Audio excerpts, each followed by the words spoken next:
মা তোমার কি মাথা মাথা খারাপ হয়ে গেছে? ওই না তো। তুমি এই গরমের মধ্যে কেউ টিকতে পারছে না, আর তার মধ্যে তুমি ঘ্যাট ঘ্যাট ঘ্যাট করে মেশিন চালিয়ে রেখে দিয়েছো। এই চালাবো না, এগুলো নতুন জামা, একবার সেলাই না ধরে নিলে সব সেলাই খুলে যাবে।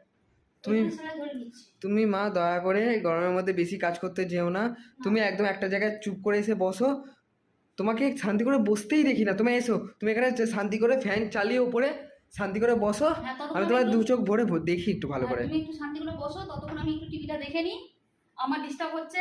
হ্যাঁ, ওটা তো ডিস্টার্ব হবেই। তুমি ঘ্যাট ঘ্যাট করে মেশিন চালিয়ে দিয়েছো। রাতেরও তো করতে পারবে যখন আমরা পড়তে বসবো। হ্যাঁ, যখন তোরা পড়তে বসিস তখন চালালে তোর বাবা চিল্লায় যে ছেলেগুলো পড়তে বসেছে করবে না, তোরা চিল্লাচ্ছিস আমার হাতে এ হচ্ছে করো না, এই রাত্রিবেলা আওয়াজ করো না। দিনের বেলা করবো তাতে তোদের সমস্যা, দুপুরে করবো সমস্যা, তো আমি কাজটা করবো কখন? অথচ আমার কাজটা আমাকেই করতে হবে। তুমি অত মাথায় চাপ নিও না, আর মাথায় চাপ দিও না। তুমি দয়া করে এখানে সোফায় এসে বসো, আমি শান্তি করে দু চোখ ভরে তোমায় দেখিয়ে এসো। কারণ তুই আমাকে দু চোখ ভরে দেখিস নি কখনো।